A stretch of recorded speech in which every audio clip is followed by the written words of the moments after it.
Flippin' Fingers origin story! So a few years ago, I realized that a lot of people around me were broke and just didn't have enough money to pay for the things that they wanted to do or couldn't participate in things that I wanted to do with me. So I decided to go figure out how anyone could go make some extra money on the side. And that got me on Nextdoor looking for things that I could potentially flip. And here is the first thing that I ever really flipped successfully, and I actually told you guys about it. It's this shed. Guy was giving it away for free. I was not the first person to message him, so I pulled probably one of my greatest tricks. I sweet-talked him by telling him I'd give him $100 if I could be first. He said sure, so I got myself a shed. Now, the problem was I didn't own a truck or a trailer, so I had to call in some help. I got Reed to borrow a trailer, drive out to help me, and then I needed to figure out what to do with the shed. So I listed it on Facebook Marketplace, and like 50 people wanted to buy it. So I basically pre-sold it and delivered it straight from the former owners to the new owner's house, and made like $300 or something that day. Gave Reed a little bit, and everyone was happy. And immediately after that, I decided that I should probably buy a truck or something that I could haul goods with.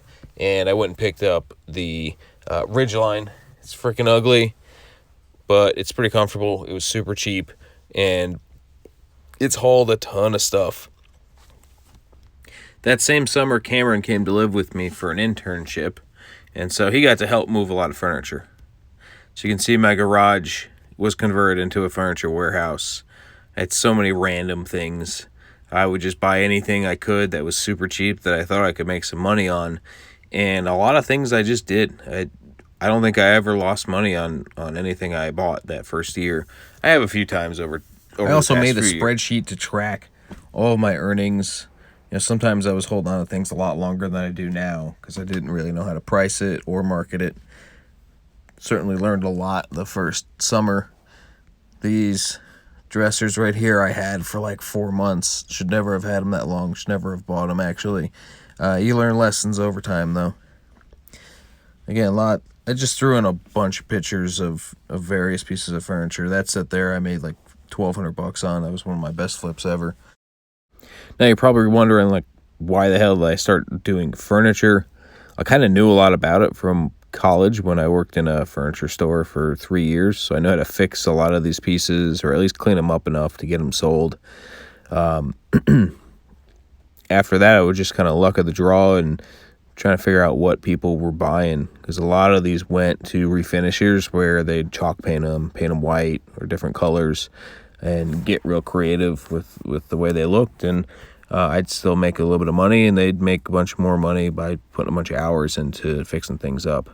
But the mid-century ones, man, I never even touched. I'd wipe them down a little bit, list them, and make hundreds of dollars almost every time. So I was very happy to find those. This one here, I made $500 in about 4 hours. It's crazy. Weird looking coffee table. Who knows? Just random shit I'd pick up and people would buy from me relatively quickly. Sometimes, though, this stuff would end up in my house, and we'd keep it for a little while until we get tired of it. Like this piece was in my house for a while, and then sold it. It's a Duncan 5-piece, very popular right now. Here's a bar I kept around for a bit. I thought it was cool looking. Sarah hated it. More shed flipping. Gotta flip sheds every chance I get. It's a quick money maker.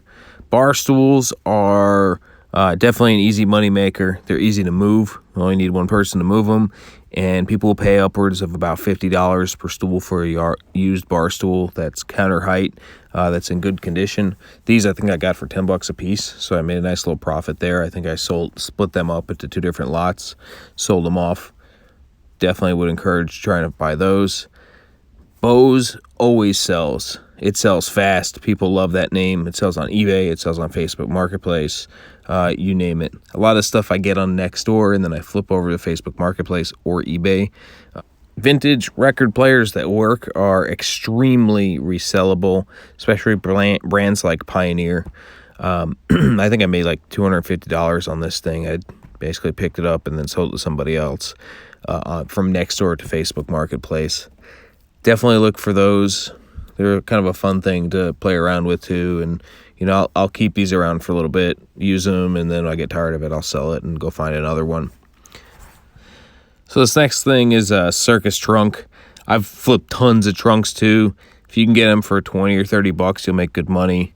This is that set I made 1,500 bucks on a couple weeks ago. That was awesome.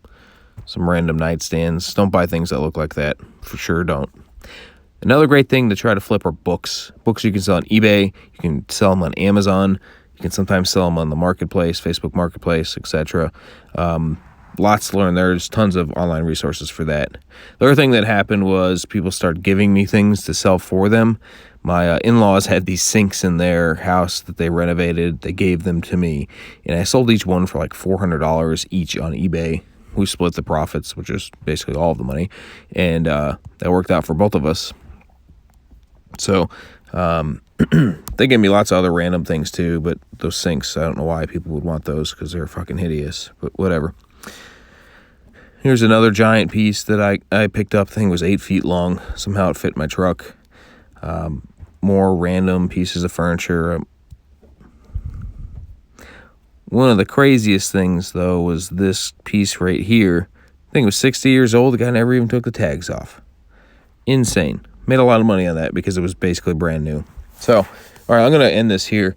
If you want to buy and sell things, you need to learn how to use eBay. You need to learn how to take square pictures and post things on Facebook Marketplace and negotiate with people. It's fun, especially when you pick things up for free or like super cheap, like 10 or 20 bucks. Because usually there's low risk. You can almost always at least make your money back, if not make a little bit more. Reinvest that, buy a truck, keep going, buy a trailer, keep going, buy a trailer. If you ain't flipping, you slipping.